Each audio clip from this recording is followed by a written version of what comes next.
minibus service. Without the transport we would be lost. I mean, we're pub lunches, we look forward to them, very much so. And Malcolm drives us there, waits for us coming out, and then drives us back home, and that was lovely. Everyone else see? Lovely. We would never get to Sainsbury's. Would we? No, we No, not never now. get very far anywhere unless, you know, without this service. Community transport is just one of a number of services provided by charitable trust, the Heritage Foundation. So you're going to step Yeah. twice on your bottom. It also funds additional medical treatment for up to 5,000 patients a year. Patients like Robert Wright, who's recovering from a stroke. His treatment on the NHS has come to an end, but he can now receive physio for as long as he needs, treatment he simply wouldn't receive anywhere else. It's all paid for by rental income from the charity's large property portfolio, which even includes a subsidised cinema. Not everyone seems aware of the town's additional services. I know there's a lot of disabled services over here. That's not really. They're in the cinema, they've done a lot of work recently to the cinema. I know they do like buses and stuff for elderly people, which really helps out, I think. The health and well-being of residents and self-sufficiency were some of the founding principles of the Garden City movement. Here in Letchworth, there's no doubt what any new Garden Cities must be. Of course, Garden Cities. For places for people to live and work.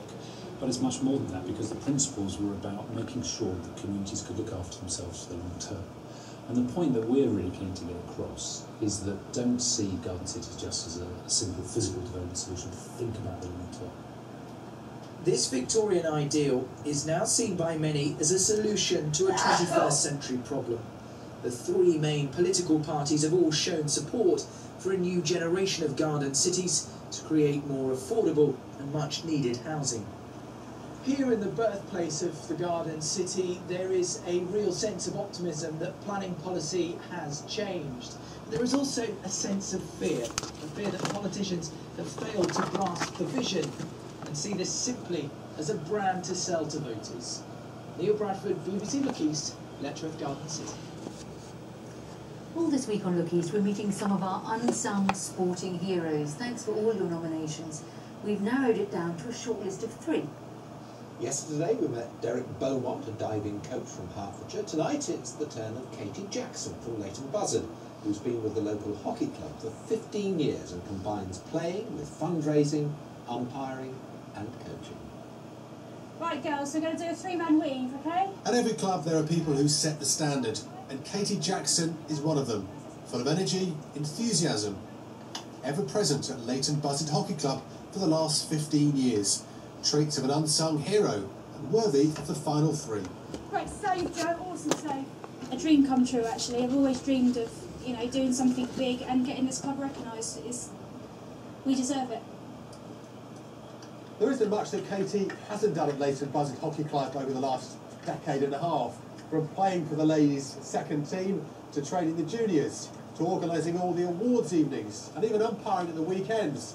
You could say Leighton Buzzard Hockey Club would be lost without her. If you broke Katie in half, she'd have Leighton Buzzard Hockey Club written through her like a piece of rock. You know, she's a stalwart member. She's here every training session. She's here on a Sunday supporting the juniors. She's here on a Saturday, and her family are also now, as a result of Katie, do our teas on a Saturday. So they're down here all Saturday and a good chunk of Sunday as well. We caught up with Katie on night made for slippers, the sofa and a soap opera. The rain was persistent, but so is Katie, especially when it comes to selling the sport to a new recruit. I used to play football, but she just kept on saying how good hockey was, you know, how fantastic players, and she said, you know, if you want to be like me, then, you know, you've got great opportunities. So she built my confidence up, you know, she's made me feel wanted and have more confidence in playing sport around with others and socialising with everybody. Where would this club be without Katie? Well, difficult to say, would it still be here?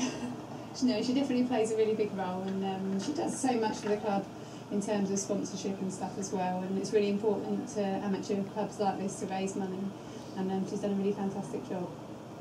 Katie's raised over £5,000 for hockey in Leighton Buzzard, all ploughed back into the club, the bibs, balls and other bits. Who knows what she'll generate in the future.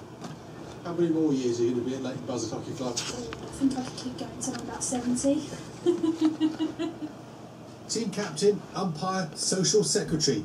Katie's done just about every role. Great save, Harve! And is not planning on slowing down anytime soon. Jonathan Park, BBC Look East, Leighton Buzzard. In football, Carl Robinson has been celebrating his Manager of the Month nomination with another win for MK Dons last night. They're now third after Dele Alli scored the only goal at Sheffield United. Danny Green was sent off, but they held on to stretch their unbeaten run to 6.